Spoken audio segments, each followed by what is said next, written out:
भागवते उत्तम श्लोके भवतिर्भक्तिर्नैष्टिकी। ॐ अज्ञानतिमिरन्धस्य ज्ञानञ्जनशलाकया चक्षुरुन्मिलितं येन तस्मै श्रीगुरुवे नमः। जय श्री कृष्ण चैतन्य प्रभु नित्यानंद श्री अद्वैत गदाधर शिवासादि गौर भक्तवृंद।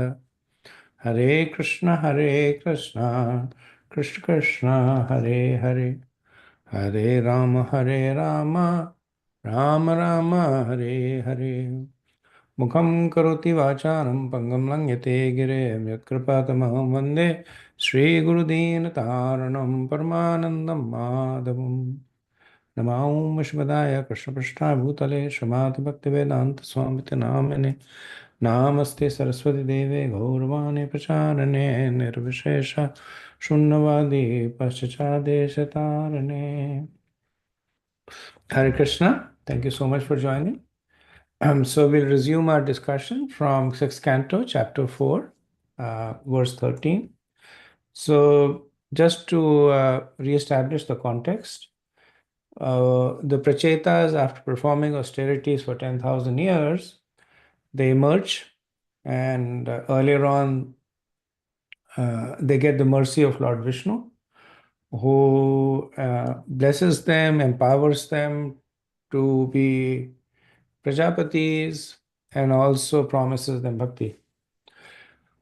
And then after that, when they look at the trees, they notice that the entire surface of the planet has been run over by the trees, which is an impediment in terms of the ability to perform agriculture or to just live. So in anger, they begin to burn down the trees. And Somadev, moon god, who is considered to be the presiding deity of all vegetation and tree, he comes down and begins to talk to them, reason with them about the course of action they're taking. I'm essentially asking them to stop. And he gives various reasons. So the first set of reasons he gives is that as Prajapatis, their praja includes everybody, not just people, but also animals and plants.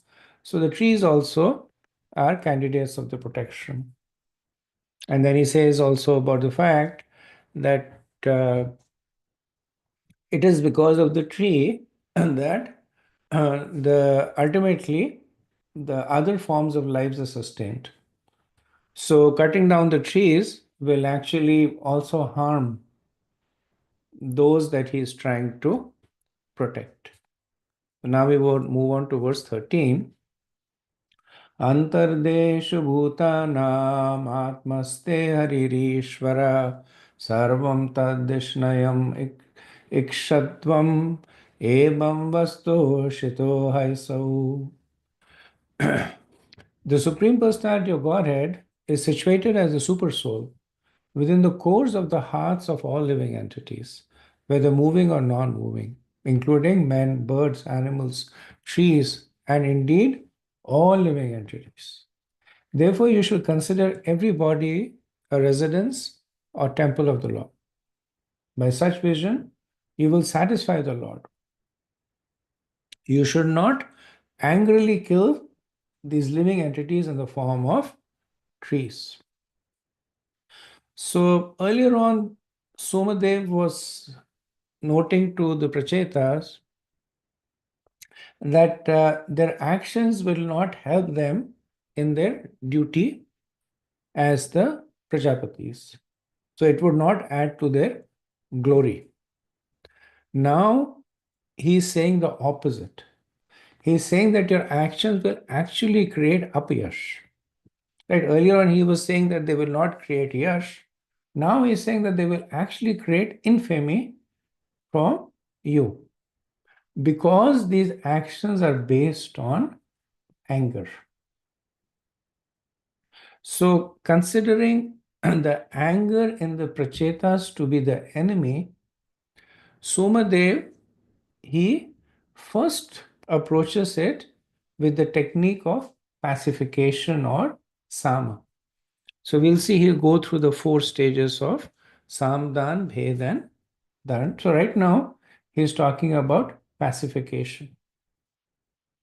Now, if you remember, when we started the discussion, then we were debating this point that the prachetas, after performing devotional service for 10,000 years, after getting the mercy of Narad Muni, after getting the audience of Lord Vishnu, the first thing that they do is they display anger, which is tamasic. How do we justify it? And then we said that it's justified because they were using anger as a tool to support their prescribed duty, which is as prachetas, they wanted to take care of the praja. So they were using anger to make allowances for that. But here we see that Somadev is condemning that anger. He says that you should not angrily kill these living entities in the form of trees. So, how do we reconcile it? How do we categorize the anger? Is it an anga of bhakti?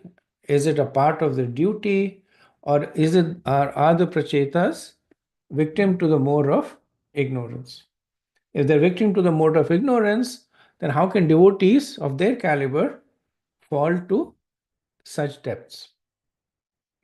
So this will be further expanded in the next verse. But the understanding is that there is always the possibility of a difference between principle and details. So good intentions are not always good enough.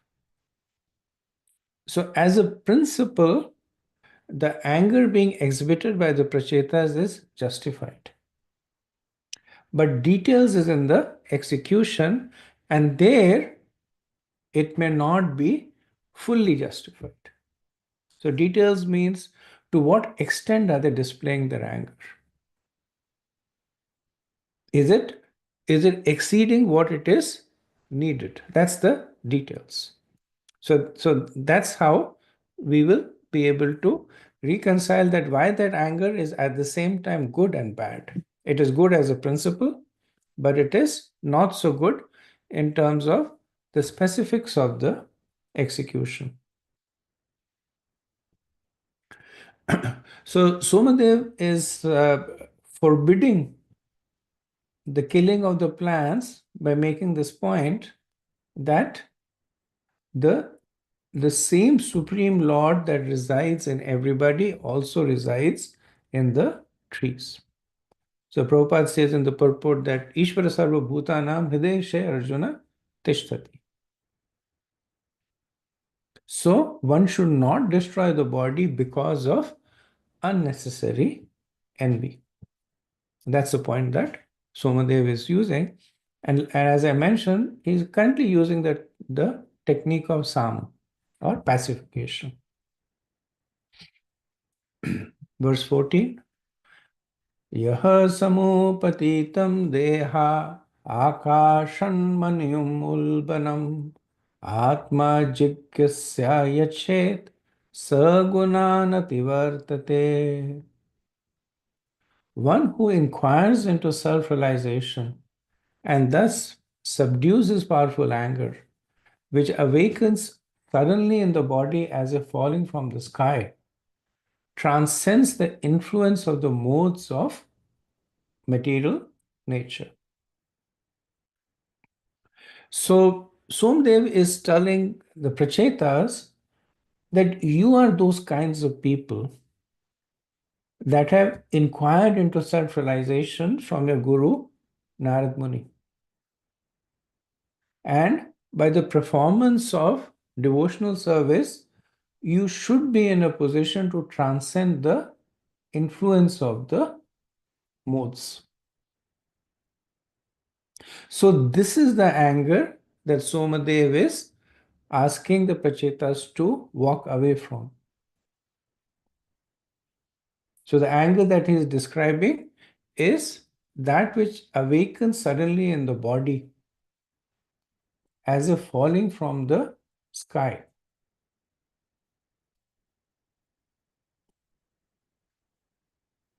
So as we know, so this is creating divisiveness or bhed.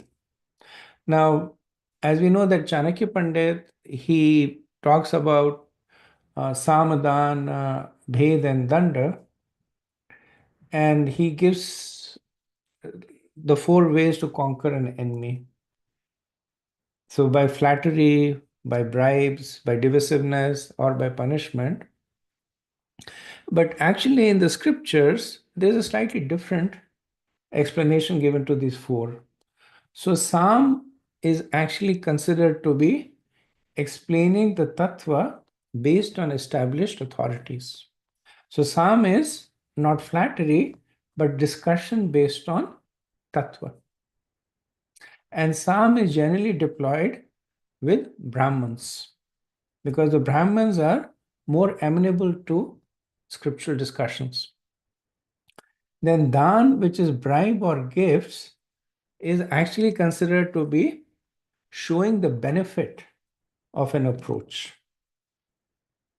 And this is typically used with Vaishyas. Bheda, which Chanakya says is confusion, in the scripture it says is that showing various perspectives or word of caution. And this is generally used with Kshatriyas. Danda, which is punishment, is considered to be explaining the fallout of pursuing the course of action. What will happen, which is generally for Shudras, because they're not always able to see clearly what will be the consequence of their action. So, Somadev, he's not really using flattery and bribe, etc., but he's actually first he used explanation that the super soul resides in the plants and you should not kill them.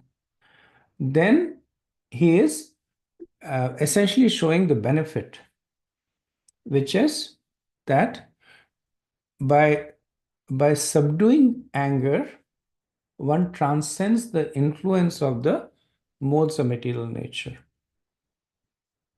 And this is the characteristic of one who inquires into self-realization. And because the Prachetas were pursuing that path, Somadev is putting forth to them the benefit of it. Srila Prabhupada says that one who obtains such control will be transcendently situated, untouched by the modes. He quotes the Mamcha Vibhicharena Bhakti Yogena Sevata, that one who engages in devotional service does not fall down in any circumstances. So by engaging in Krishna conscious movement, one is always transcendental to anger. Okay, moving on to verse 15. Alam dagder drumerdina khilanam shivamastuvah varkshi hayeshvara kanya patannitve pratigrayatam. There is no need to burn these poor trees any longer. Let whatever trees still remain be happy. Indeed, you should also be happy. Now, here is a beautiful, well qualified girl named Marisha, who was raised by the trees as their daughter. You may accept this beautiful girl as your wife. So, after having applied Sam and Bheda, Soma is now using Dan or gift. So, a summary of the reasons given. So 10 reasons given by Soma to the Prachetas. So a summary of the reason is, the first is that as kings, it's the duty to offer protection to all the inhabitants of the kingdom, including the trees. So in verse 7, second is that cautioning that you're acting out of pride, considering yourself as a ultimate master. Third is that you're disrespecting the Lord by ignoring his purpose in creating these trees. Then fourth is that you're actually acting in a foolish way, because the destruction of the tree will impact the very praja that you are trying to protect.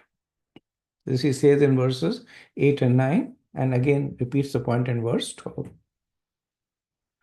Fifth is that you are disobeying the orders you have received from your superiors. So the superiors in this case are the preceding Prajapatis. So his father, Brahma, then the Supreme Father, Lord Hari, they have all instructed the Prachetas to increase the population. And by doing this, they will disobey that order. Sixth is that if the Prachetas fall victim to anger, they will not be a worthy successor of the exalted lineage that they are coming in. Seventh is that succumbing to unnecessary activity is contrary to duty. So you are thinking that you are doing this as part of your duty, but actually it will impede you in your duty. Then eighth is that it will give you infamy, because you will be the destroyer of your own praja. Ninth is that one should deliberate on one's Atma, the soul, to pacify one's anger. Otherwise, one will simply be a puppet to the modes. And the 10th is that offering Marisa as a gift to the Prachetas. So these 10 we can divide amongst these four categories of Samadhan, Bhed, and Danda. So this is also the mention of Marisha, who was also mentioned earlier on in the end of the third canto, where the third canto had ended with, or at least the Pracheta pastime had ended with the trying to think of the third canto or the fourth canto. It's actually the fourth canto, chapter 30, I believe, where it was mentioned that the Prachetas married Marisha. So just a little bit of history of Marisha, that it appears in Brahma Puran, where there was um, there was an Apsara by the name of Pramlocha, and she was instructed by Indra to disturb the penance of a rishi by the name of Kandu. So Kandu was performing such severe austerities that Indra, as usual, was concerned that he might take over his throne, which Kandu did not have any interest in. But nevertheless, Indra always errs on the side of being cautious. So he sends Pramlocha over, and Pramlocha was anxious because she knew that the sages were quick to anger and curse also. So initially, she requests Indra to choose one of the more famous apsaras like Menaka or Urvashi or Ramba. But Indra insists that you should go. So then Pramlocha puts this condition that I should be accompanied by Kamdev, by Vasanta Ritu, and by Vayudev. So Indra agrees. So then Pramlocha appears before Kandu, and she starts singing in a very beautiful voice. She herself is very beautiful. So at that time, Kandu notices her. So then at the same time, by the influence of Vasanta Ritu, everything around becomes like spring. And by the influence of Vayudev, a fragrant and gentle breeze begins to blow. So this is in the Malaya Mountains where this is happening. So all this is creating a very romantic environment. And at that time, Kamadev, he shoots his arrow. So the Rishi, he's completely enamored by her. He gives up his penances, which is what Indra wants. He takes the Apsara by her hand and he assumes himself a form of a youthful person. And neglecting all his Vedic duties, he engages in in sexual behavior with her for a very, very long time. So in his whole uh, um, absorption in lust, he completely loses track of time.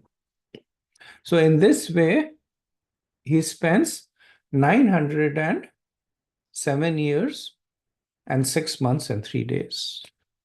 And then he in his mind, he has only spent a prahar, like 3 hours. So then he says, "Oh, it's time for my Sandhya Vandanam. I have to go." So when he comes out, he realizes that things have changed. So he comes back and he says, "How long have I been with you? I thought I was with you for only 3 hours." And then Pramlocha says that you've actually been with me for more than 900 years. Actually, 907 years. Actually, 907 years, 6 months, and 3 days. So Kandu initially becomes angry, and the Apsara is scared that he will curse her, but he does not, because he understands that she is pregnant with his child. So he simply leaves her and goes away. And the Apsara also, she delivers the daughter and returns back to her heavenly abode. So the daughter who was born was left alone with nobody to care, and then she began to cry in hunger. So at that time, Somadev, because the only thing that was surrounding her was the trees. So Somadev, out of compassion, he put his finger in the child's mouth, the finger that carries nectar. And the and the child was named Marisha, and she was entrusted to the trees. So that's why she is considered to be the daughter of the trees. Now, it's also mentioned in the Brahma Purana that in a previous birth, Marisha was widowed at a very early age. So she performed austerities to Lord Vishnu, and Lord Vishnu gave her this benediction, or she asked for it. She said that, "May I have many husbands?" So Lord Vishnu said, "You will have 10 husbands." And she said, "May I have a great son?" And Lord Vishnu said, you will have Daksha as the son. So she took birth as Marisha, and then by the arrangement of Somadev, she marries the 10 prachetas, and Daksha is born as her son. So in the Mahabharata, Yudhishthir actually mentions her. So when that pastime happens in which Kunti Devi asks that Draupadi be married to all the brothers, and then she accidentally says, and then she says, I don't know if this is bona fide. And uh, then Yudhishthir actually gives the example of Marisha, that Marisha actually married the 10 Prachetas who were exalted devotees. So it's with the blessings of Somadev. So she is one of the three cases, prominent cases of women having more than one husband. One is, of course, Draupadi with the 5 Pandavas. Second is Marisha. And the third, I believe, is a lady called by the name of Jabali, who had 3 husbands. I don't know her specific past time, but there are 3 cases, prominent cases. So Somadev offers Marisha to the Prachetas. Okay, next verse 16. इत्यामन्त्र्य वरारोभं कन्याम् अप्सरसिं नृपा सोमराजययौ दत्त्वा ते धर्मेऽनुपयामरे. Sukdev Goswami continued, My dear king, after pacifying the Prachetas, Soma, the king of Moon, gave them the beautiful daughter born of Pramalocha Apsara. The Prachetas all received Pramalocha's daughter, who had high, very beautiful hips, and married her according to the religious system. So, the point to note is that dharmena upameya. So, the marriage is as per dharma. So, as per dharmas, under certain conditions, both polygamy and polyandry are acceptable. Polygamy is man having multiple wives, and that's more common, but even polyandry, wife having more than one husband. So yeah, I remember Jatila actually had 7 husbands. She married the Saptarishis. And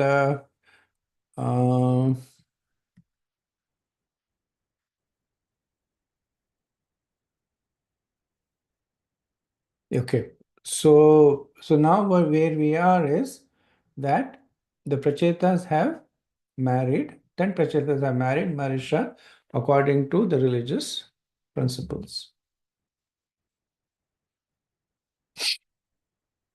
Verse 17. तेभ्यः तस्यां सम्भव दक्षप्रचेतश किल यस्य प्रजा विसर्गेण लोका आपुरितास्त्रयः. In the womb of that girl, the Prachetas all begot a son named Daksha, who filled the 3 worlds with living entities. So this is the second appearance of Daksha.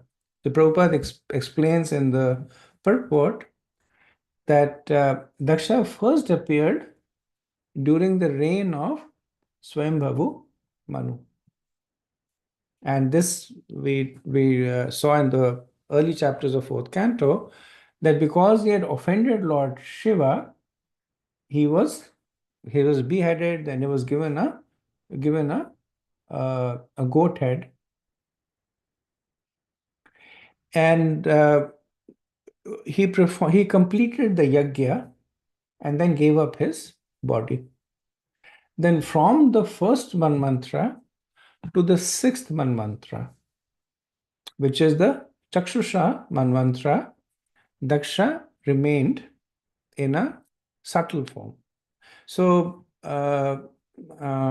there is slight difference between in the acharyas in terms of what happened to Daksha in this intervening 5 manvantras from the first to the sixth. Srila Prabhupada says that he gave up the body. Um, Vishwanath Chakravarti notes that actually Daksha, by the mercy of the Lord, regained his body. And in order to purify himself of the offense of offending a Vaishnav, he performed austerities for 5 manvantras.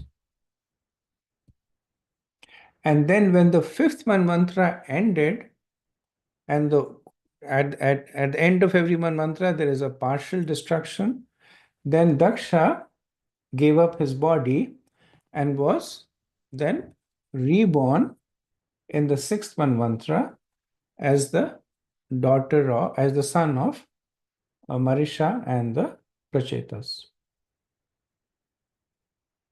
So whether he was performing austerities in a subtle body, as Srila Prabhupada indicates, or he was performing austerities in his original body, it's maybe a detail.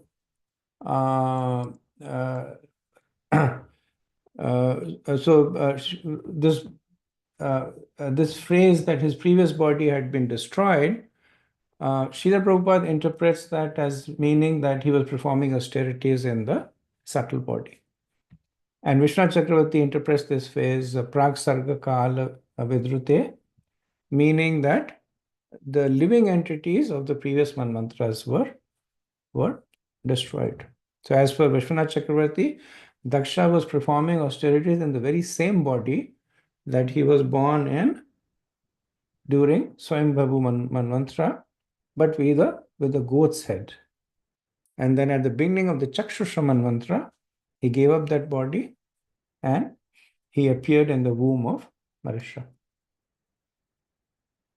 Srila Prabhupada also notes that how insidious is the offense is Vaishnava Aparadh. That even though Daksha performed austerities to purify himself for 5 manvantras, a very, very long time, exceeding, he lived across the span of 5 manus. So very, very long time he performed these austerities, but we see that he still has remnants of the contamination. So there are two remnants of the contamination that is seen. One is that in his prior birth, Daksha was the son of Brahma. He was a Brahman and son of Brahma, meaning that right after Brahma he is there. But now he is born from Kshatriyas, so lower caste, and is born of Prachetas who are many descendants away from Brahma. So we see that one aspect of the offense is that they get an inferior birth. Second aspect is that they still retain the propensity to insult Vaishnavas. We'll see later on that they curse Narad Muni. And there also it is mentioned that because of the lingering effect of their prior offense. And the third point also Prabhupada makes is that they continue to be very much interested in sex. Now, even though they are Prajapatis and that's their duty, but we see that they get audience from the Supreme Lord. And they could have asked for anything, but they asked for the ability to create progeny.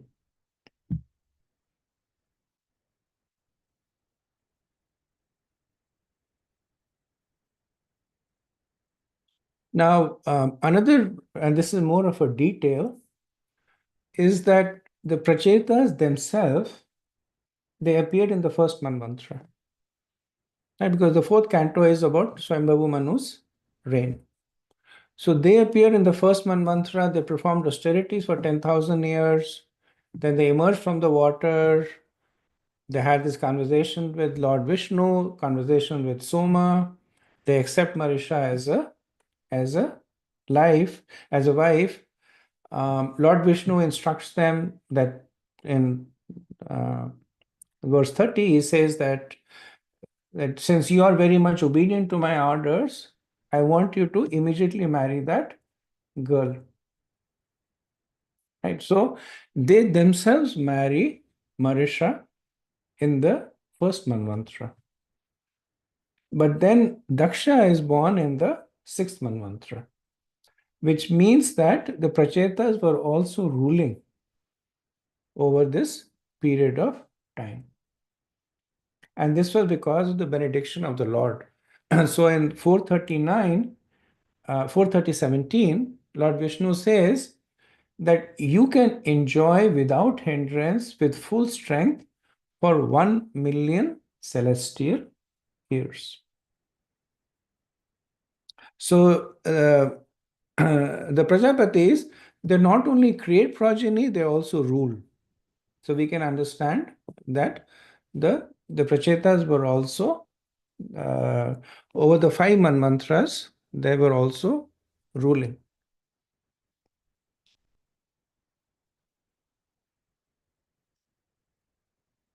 And in terms of, again, this is more detail, in terms of uh, uh, carrying on Srila Prabhupada's line of reasoning, that the more advanced jivas, they can actually preserve the subtle body and enter into the gross body when they feel the time is right. And the example that is given is that of Vashishta. So the Vashishta was at one point cursed by King Nimi to die. Actually, Vashishta first cursed Nimi to die and he cursed them back to die. So Nimi was a devotee. He said, thank you very much for this curse. And he died and went back to Godhead. Vashishta still had material desires. So he maintained his subtle body and then took the second birth from the semen of Varun and Mitra. So that's the second birth of Vashishta, born along with Agastya Rishi. Okay, so all these are just further details to embellish the storyline. And also, I noticed that it is when we discussed in another forum, um, natural for devotees to ask these questions in terms of timeline. Okay, so let's move on to verse 18. यथा सस्रज भूतानि दक्षो दुहितेर्वत्सलः रेतस मनसा चैव तन्ममावहिता शृणु. Sukdev Goswami continued, please hear from me with great attention how Prajapati Daksha, who was very affectionate to his daughters, created different types of living entities through his semen and through his mind. So Prabhupada says that the word Duhitar Vatsala means that all the prajas were born from Daksha's daughter. Vishwanath Chakravarti Thakur says that apparently Daksha had no son. Now we know that Daksha had son, but when it says apparently he had no son, which means that he had no sons who could produce further offsprings. So one of the duties of the son is to produce offspring. So that way, Vishwanath Chakravarti Thakur says that Daksha had no son.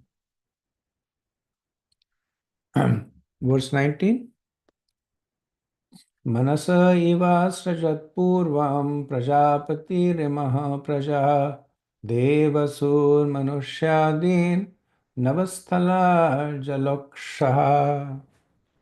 With his minds, with his mind, Prajapati Daksh first created all kinds of demigods, demons, human beings, birds, beasts, aquatics, and so on. So we get a sense of the power of Daksha, that he is almost at the same level as Brahma. So this is all Visarga. So we remember that in the third canto when the universe was created, and this is what Brahma was doing. That with his mind he was creating so many forms of living entities. And in the sixth man mantra, Daksha is taking on that role and is creating different kinds of forms to populate the universe. Verse 20. तम अब्रमे तम आलोक्य प्रजा सर्गम Prajapati विंध्यपादान उपव्रज्य suture दुष्करम तपः. But when Prajapati Daksha saw that he was not properly generating all kinds of living entities, he approached a mountain near the Vindhya mountain range, and there he executed very difficult austerities. So again, this is very similar to the course that Brahma took. That Brahma was with his mind creating so many living entities, but the universe was still not getting populated. And then he creates Shatrupa and Swayambhu Manu, and then actually the universe starts getting populated. So Daksha is at a similar position where he's creating, but the universe is still not sufficiently populated. So, being by nature very, very austere, he once again takes shelter of austerities. So he goes to the Vindhya mountain range and there he performs, it says Dushkaram Tapa. They're very, very difficult austerities. Verse 21.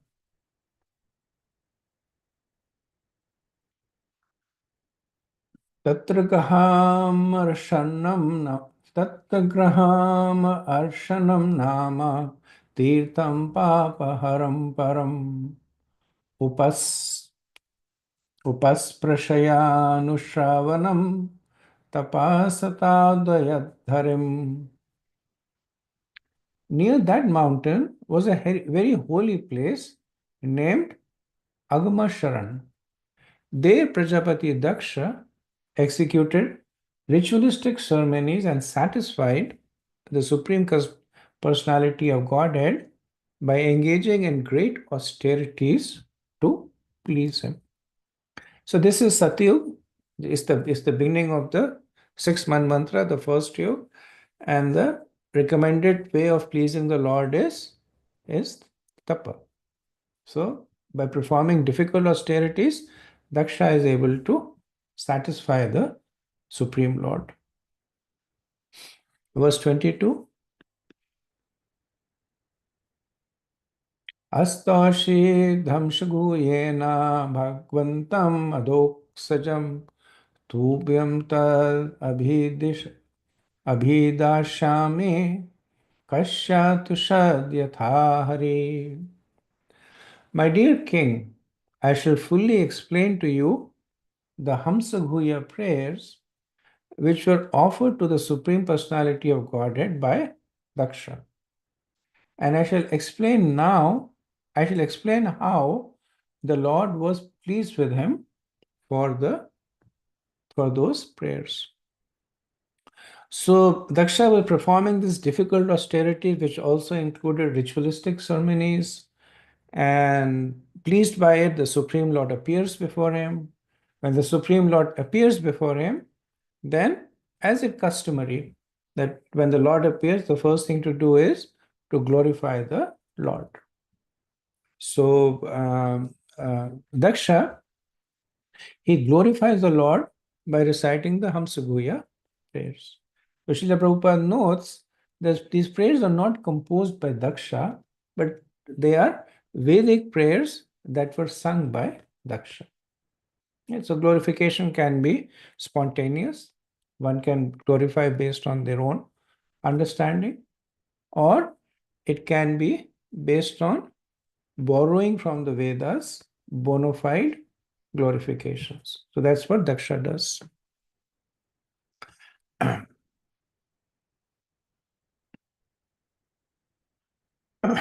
Verse 23.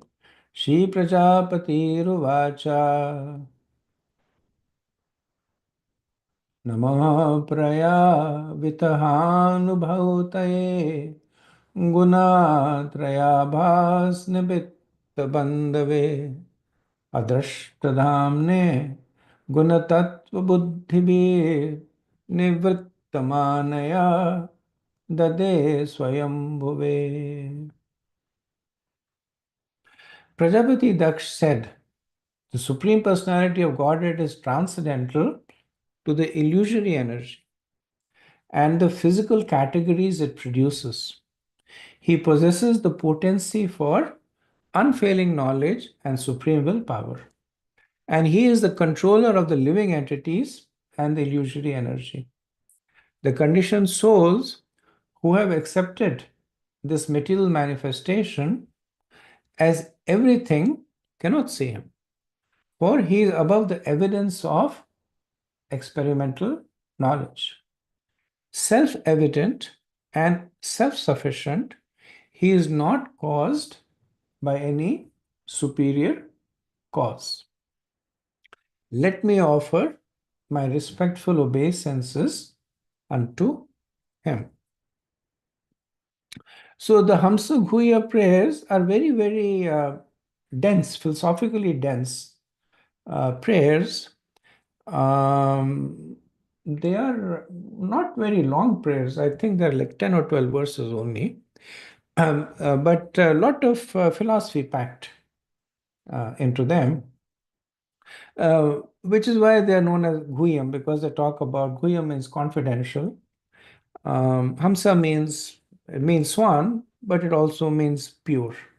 One of the Lord's name is Hamsa because he is the purest of the pure. So confidential prayers to the Lord.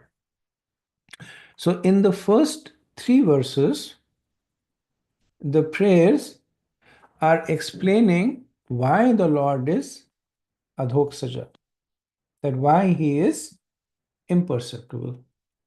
Imperceptible. So the Lord is called Paraya. So Paraya means one who is superior to Jiva, Maya, and the products of Maya. So establishing the position of Lord as superior to these three things: Jiva, Maya, and the products of Maya. Now, how is that? Because he is Gunatrayabhas. Because he is actually the cause of the jivas, the instigator of the jiva. And he is also nimitta, which means that he is the cause of Maya. Then he is Adrashtadhamane. So he has a form which cannot be seen by those jivas who are Gunatattva Buddhibhi, which means that they are bound by the molds of material nature or the conditioned jiva. For them, he is Adrashta Dhamane. But he is Avitata Anubhutaya, which means that even though the jivas cannot see him, he can see them. So his perception is complete. Avitata Anubhataya. He sees everything.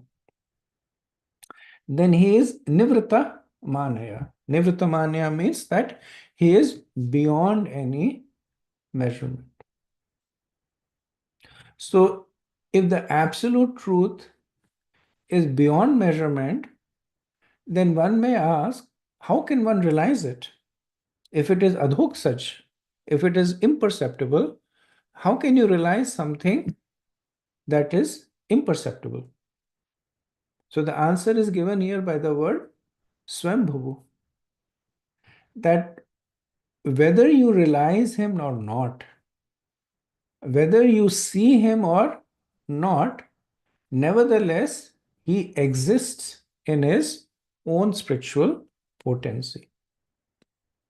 So he is manifest without a cause, or his existence is not predicated on one's ability to understand.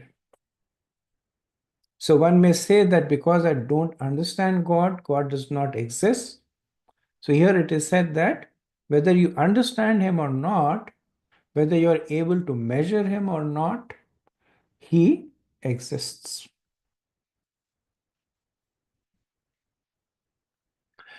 So some references given to these qualities of the Lord.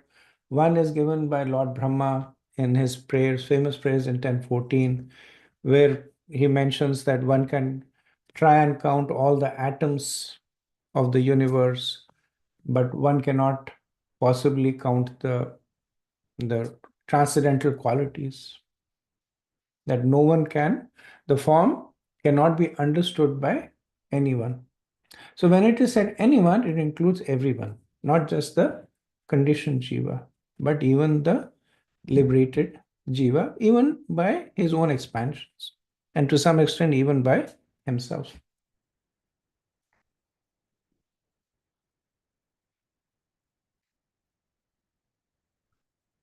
Okay, let's go to the next verse. So after this verse, we'll stop to see if there's any discussion. Verse 24. न यस्य सख्यं पुरुषो वैति सख्यो सखा वसन् संवस्थः पुरेऽस्मिन् गुणो यथा गुणेन व्यक्तदृष्टेस्तस्मै महेशाय नमस्करोमि. As the sense objects, form, taste, touch, smell, and sound, cannot understand how the senses perceive them, so the conditioned soul, although residing in his body along with the supersoul, cannot understand how the supreme spiritual person, the master of the material creation, directs his senses. Let me offer my respectful obeisances unto that Supreme Person who is the Supreme Controller. So this verse answers the question from the previous verse, that how can something exist but not be perceived? So the previous verse made the point that regardless of it being perceived, the Lord exists.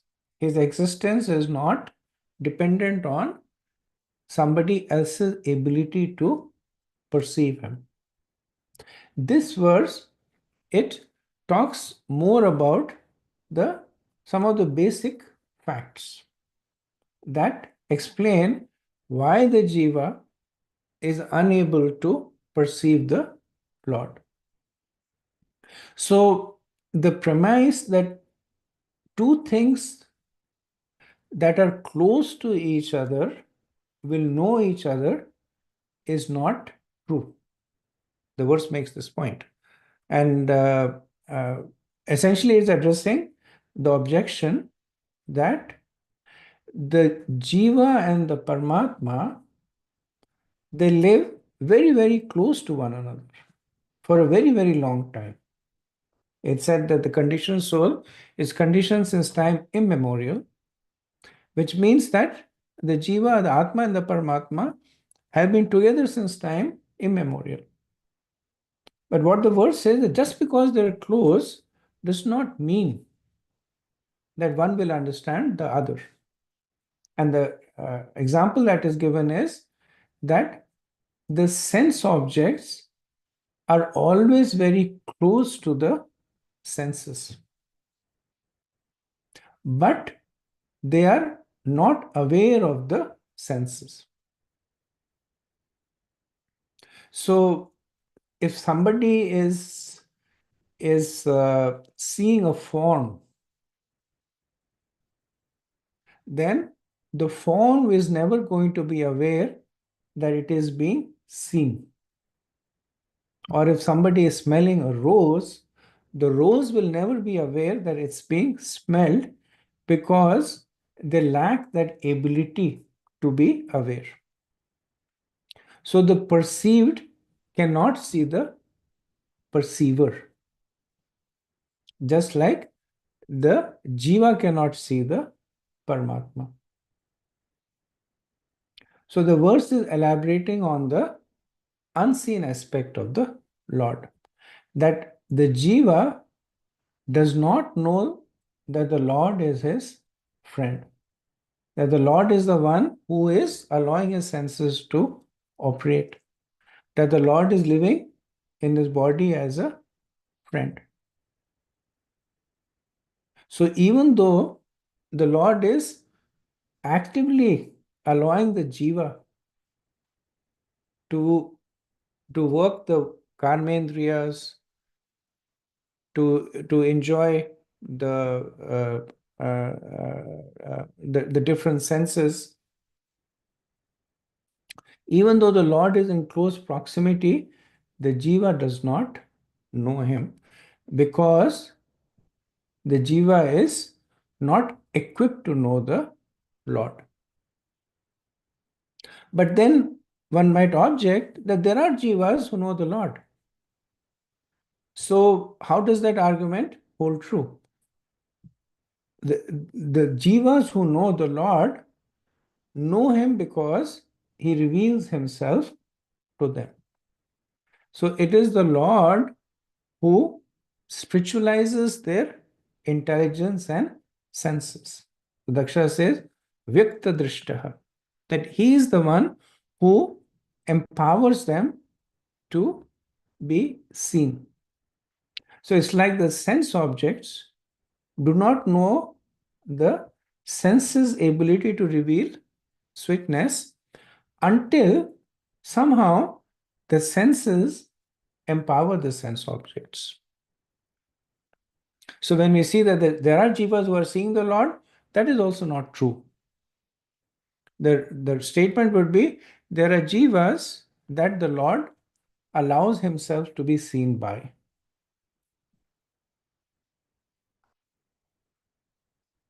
So in the purport, Srila Prabhupada writes that Prajapati Daksha offers his obeisances to the Supreme Lord, the Super Soul, even though unable to see him.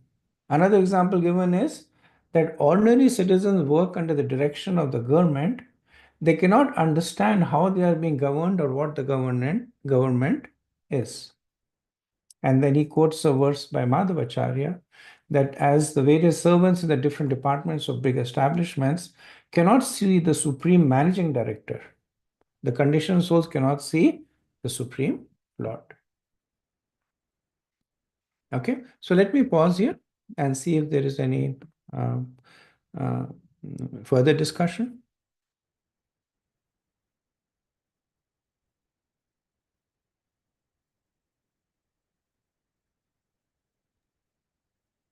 Hare Krishna Prabhu. So Hamsaguhya prayers, basically the prayers from Daksha. But what is the essence which we should be looking after for these prayers? Yeah, it's a good point. So we'll try and once Daksha's prayers are finished, then we'll summarize the essence of the prayers at the time.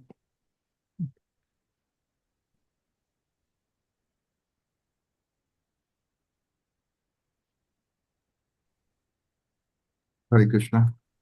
Hare Krishna. Thank you for so nicely explaining, with such a deep conviction, this particular section. I was particularly I was particularly taken aback by the seriousness of Vaishnava Aparada. Although we have heard it, so many times that we go through the different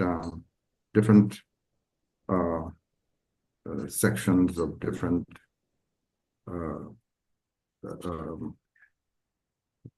areas of the Srimad Bhagavatam. We see it, coming up time and again, just like you explained that Vaishnava apparatus is so very contaminating that one gets an inferior body, then he still retains the propensity to insult Vaishnava even after one's current life, as in the case of Daksha here, and still the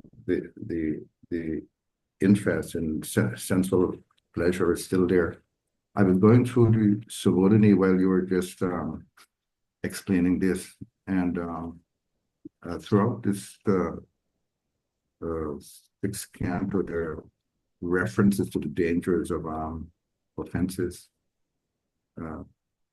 Just like it is said, apart from what you explained there in relationship to Daksha, it is said that there's surety of punishment. It's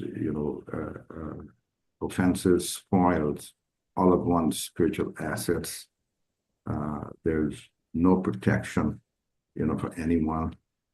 The Lord will not excuse, although a devotee, him, personally might not take the offense, and it goes on and on, and it ends by saying that there's failure at every step. So sometimes we hear it repeatedly, but sometimes it's inadvertently or one way or other.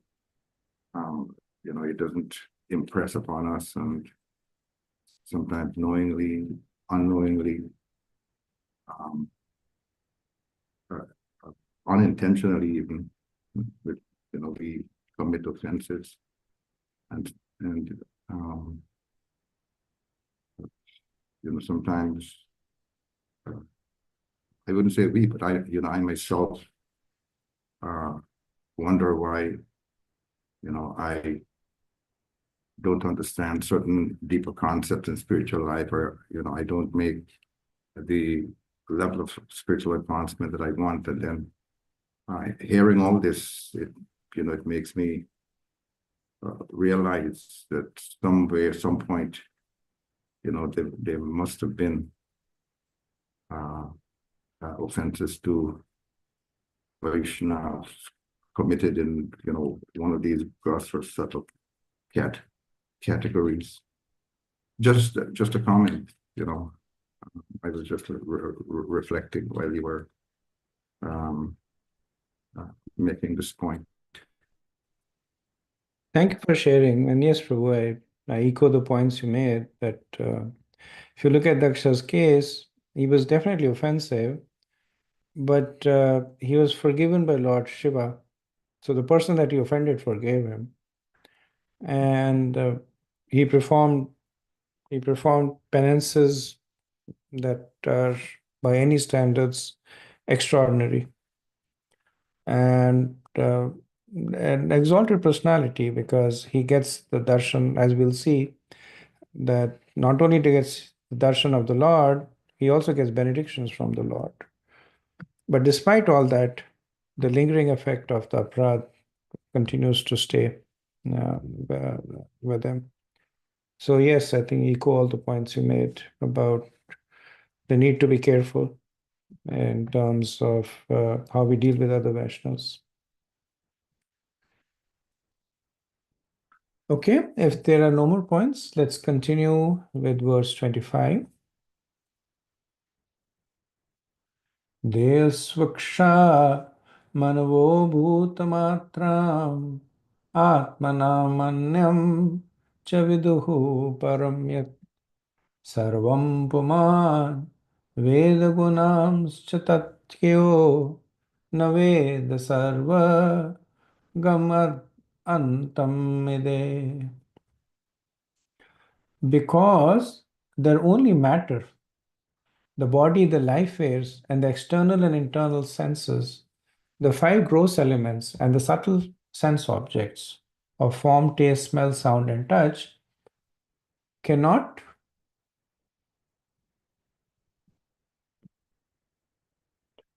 know their own nature and the nature of the other senses or the nature of the controllers. But the living being, because of his spiritual nature, can know his body, life airs, the senses, the elements, and the sense objects. And he can also know the three qualities that form the roots. Nevertheless, although the living being is completely aware of them, he is unable to see the Supreme Being, who is omniscient and unlimited. I therefore offer my respectful obeisances unto him. So, in the previous verse, Daksha, or rather the prayers, had used the example of how the senses and the sense objects, even though are very closely linked with them, the sense objects are not aware of the senses. And then it was extrapolated to the close association of the Jiva and the Paramatma. Now, somebody may object that this is not a fair analogy because the sense objects are matter. They are not sentient. But the Jiva is spirit, soul, and sentient. So, why does the Jiva not know the Lord? And the answer here is given is that yes, you are right. The Jiva is conscious, but he is unconscious of the Lord. So, because the Jiva is conscious, he knows many things. He knows the self, he knows the body, he knows the modes of material nature. He knows the bhutas, the elements that creates the universe. When the jiva is liberated, then the jiva also knows the Paramatma. Right? It said Tatgya. He knows the Paramatma, but he still does not know the Supreme Lord, who is the source of the Paramatma. So now the prayers are making this distinction between Krishna Swayam Bhagwan and the expansions of Krishna. So the sentience of the jiva is used to put him on the platform of what all he knows. He knows Atma, he knows Prakriti, he knows Bhuta, and if he is liberated, he knows Paramatma. But he does not know the source of the Paramatma. So Vishwanath Chakravarti says that how is that possible that the jiva knows the Paramatma but does not know the Supreme Lord? They're both Vishnu Tattvas. They're both non-different. So how is it possible that one can make that statement? And then he quotes a verse from the Bhagavatam 1087:41, wherein it says that because you, and this is the Lord being glorified, Krishna, because you are unlimited, neither the lords of heaven nor even you yourself can ever reach the end of your glories. The countless universes, each enveloped in its shell, are compelled by the wheel of time to wander within you like particles of dust blowing about the sky. The Shrutis follow their method of eliminating everything separate from the Supreme, become successful by revealing you as their final conclusion. So Prabhupada says, in other words, the living entity, because being a spirit soul, can understand all material objects, or when self-realized, can understand Paramatma, on whom the yogis meditate. Nevertheless, even if advanced, cannot understand the Supreme Being because he is Ananta, unlimited in all six opulences.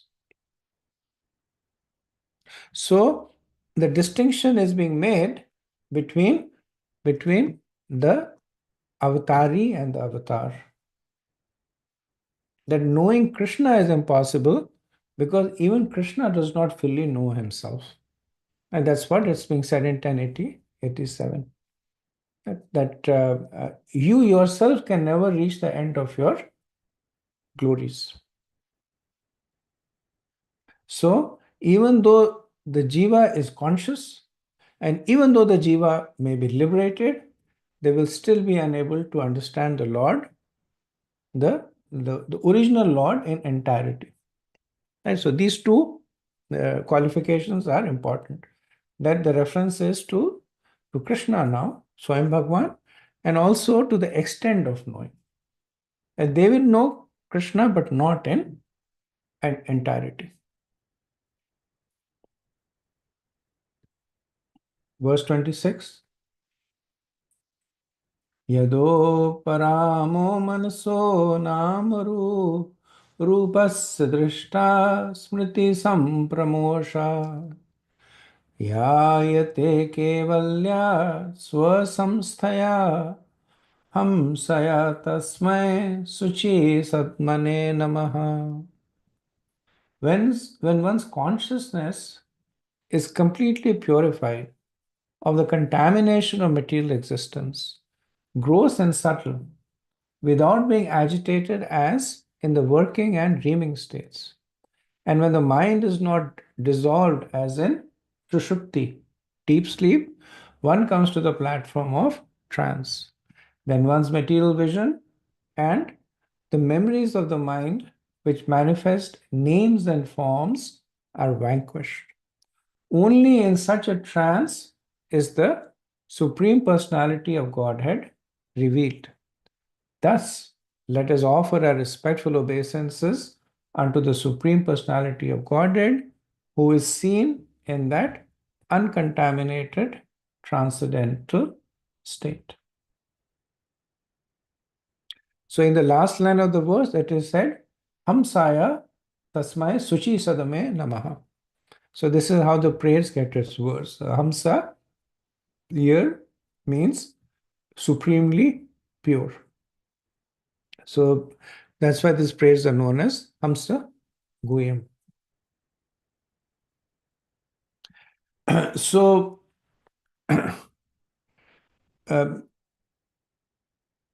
previously it was mentioned that the close proximity of the Atma to the Paramatma does not mean that the Atma becomes aware of Paramatma.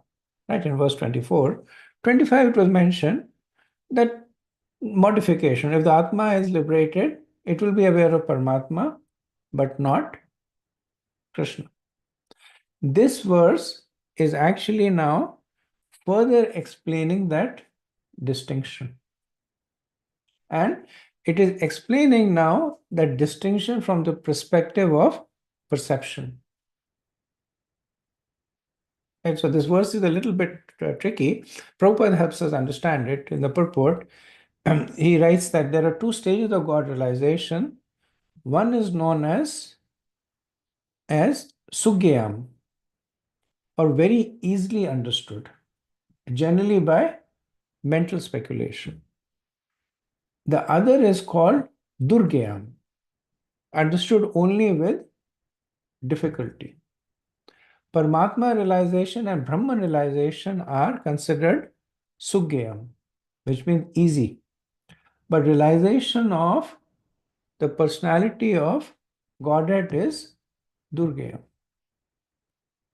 So, a very, very interesting point that is made here, that understanding the Brahman is easy, whereas understanding the Lord is difficult. Generally, it is said that Gyanis who are very expert in mental speculation understand the Brahman, whereas the devotees who are more imbued with love and devotion understand the Supreme Lord, who are not much into Gyan. But if understanding Brahman is Sugyam and Krishna is Durgyam, then why is it that the Gyanis cannot understand Krishna? So if we or let me put this question to you, rephrase it and put this question to you. Why do you think that Brahman realization is easy?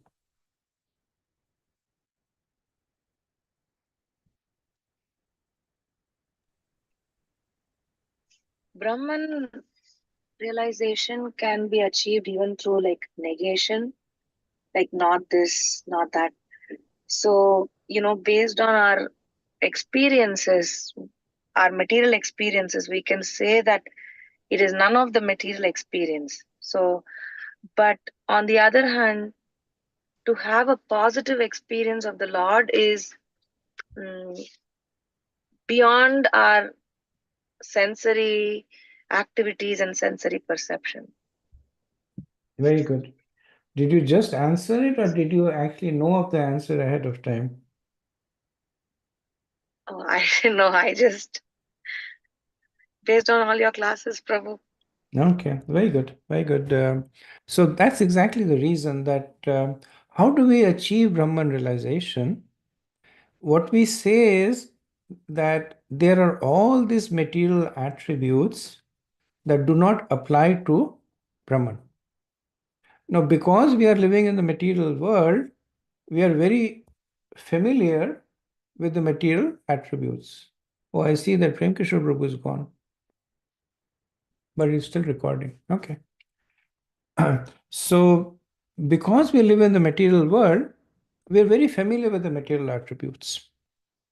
So, think of it this way, that we can prepare a list of material attributes because we live within them, and then we say, not this, not this, not this, not this.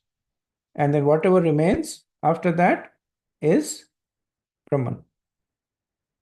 And so that's why the process of Brahman realization is neti, neti, neti. And the neti applies to the subject matter of neti is one that we are eminently familiar with. But when it comes to Krishna's realization, then we are dealing with spiritual qualities that, at least in the conditioned stage, we are not aware of. So Radha Govind Maharaj gives this example of, he quotes one of the acharyas, saying that when a devotee sees Krishna, then he begins to lament that I compared your eyes to the petals of a lotus flower, and how big an offender I am. That where are your eyes and where is this lotus petals? There is no comparison between the two. So it's a little poetic way of saying that we are trying to get an understanding of Krishna's spiritual qualities, again based on the material paraphernalia that we have. Now, it's not, it's recommended by the scriptures also. It's not that we are doing something that is unauthorized, because that's the only thing that we have. We only have the material world around us. So we try and estimate Krishna's spiritual quality with those material attributes, but really speaking, there's no relationship between them. Like sometimes it is said that if you have to get a glimpse of Krishna's love for you, you look at the love of a mother for a child. So, classic way that we cannot estimate the nature of Krishna's love for us.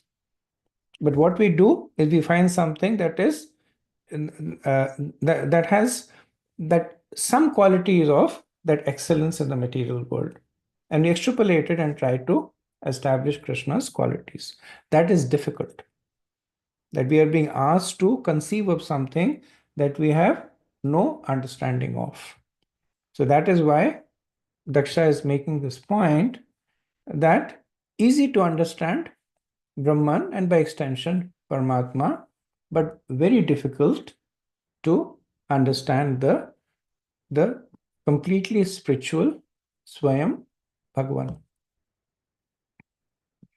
Then Daksha, he further talks about the condition in which impersonal realization happens.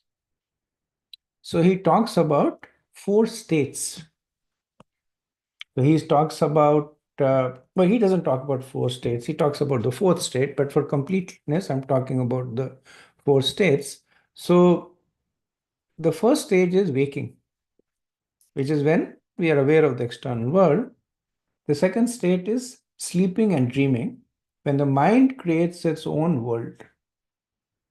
The third stage is deep sleep, when there is no awareness of either the external or the internal world. So the deep sleep means no dreaming. And the fourth state is called Turiya. And Prabhupada calls it Vishuddha Sattva, Vasudev Sattva, or Samadhi, which is the state of pure consciousness beyond the 3 states of consciousness.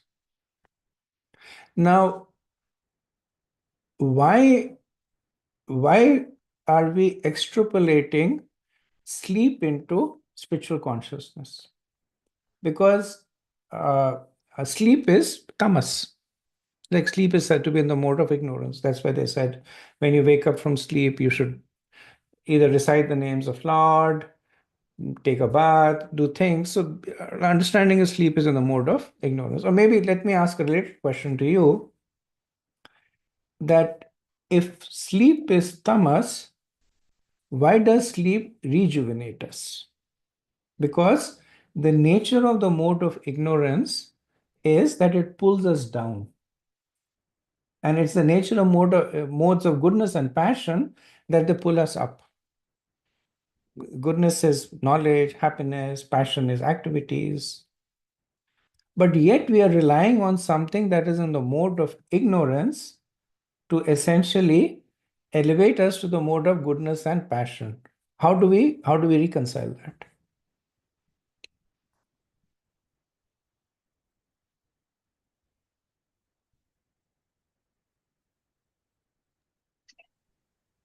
Isn't in the material world the different modes keep taking turns? So it's one mode never is permanently established. There is always going to be a change. It's temporary, but the question is, even if it is temporary, Yeah. how does the temporary mode of ignorance, or why do we rely on the mode of ignorance to elevate us to the mode of goodness, passion? I don't know. But such a wonderful thought provoking question, though. It is, and the understanding is given that when one goes uh, into deep sleep, so apparently that is the only form of sleep that actually rejuvenates us, not the dreaming sleep. So when one goes into deep sleep, then one accesses the Yoga Nidra potency of Mahavishnu. So Mahavishnu is beyond deep sleep. He is in Shushupti. He is in Yoga Nidra, or in Samadhi. But as we go towards that stage, we get closer and closer to the Yoga Nidra potency of Mahavishnu. And when one comes in contact with the Lord, one is automatically rejuvenated. Now, this does not mean that one takes sleep as the way of like making spiritual advancements, saying that I will continue to sleep until I go from dreaming to deep sleep and deep sleep to to samadhi. That's not going to happen, because the modes are still there to hold you back. But even within the framework of the modes, as one, so it's like even within the modes, if one goes to the temple, one feels rejuvenated. Why? Because of the spiritual potency in the temple. So even within the modes, when one goes to deep sleep, one gets rejuvenated because of the proximity of the Yoga Nidra potency. So here, Daksha, he talks about the the the elevation of the states, that without being agitated, as in the working and the dreaming. So this is the first two states, when the mind is not dissolved in Shushupti. Right? So this is the and the Vishuddha Sattva state. One comes to the platform of trance. Now, what happens? Let me see how am I doing with time. Oh, okay. So I'll try and this verse has a lot of philosophy packed into it. So what happens to the mind as it is reaching this stage of Vishuddha Sattva? So in order to do that, first the function of the mind is elaborated. So nama rupa rupasya. So the function of the mind is that it defines names and forms. And there's actually a whole different lecture just on names and forms, where how everything that is created in the material world first is created with a name. And then the name gets attributes, and the attributes gets forms, and that's the function of the mind. It's the subtle aspect. So anything that is existing in the gross first exists in the subtle. So before a table exists, the name of table needs to exist, or the concept of table needs to exist with a nomenclature there. So this is kind of uh, uh, deeply condensed here. So the point that is made here is that the function of the mind is to define names and forms.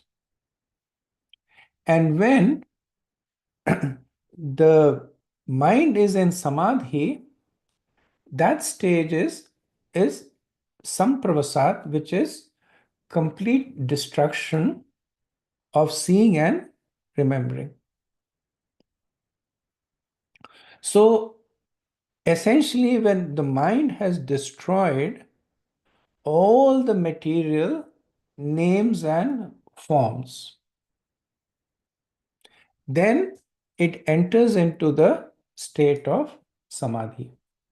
So Daksha is making this distinction.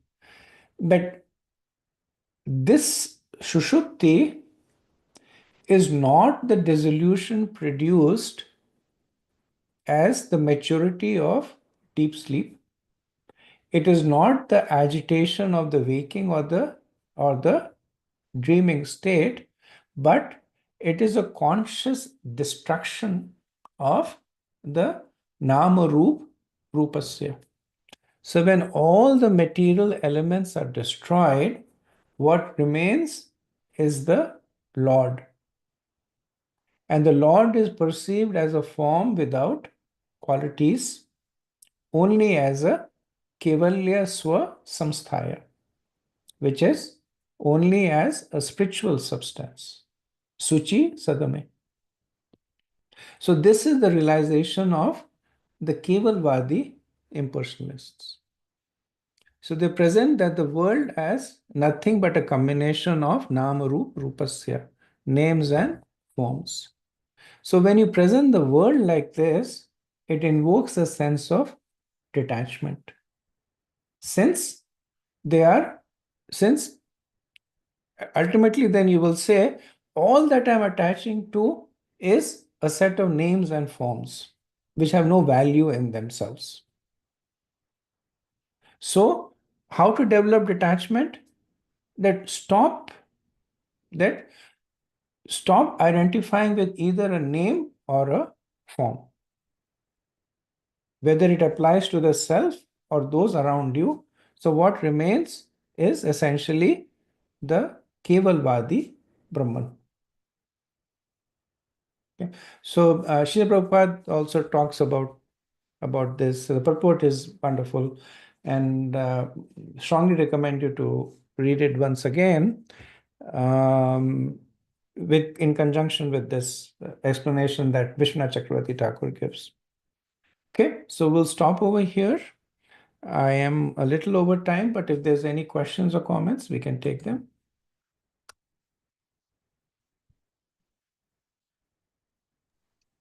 Prabhu, is there a scriptural reference for that Yoga Nidra connection with deep sleep? I did not get a scriptural reference. It was basically in a lecture uh, by Govardhan, by an instructor in Govardhan Eco Village. But I can write to him and ask for a reference. Yeah. Thank you, Prabhu. Sure.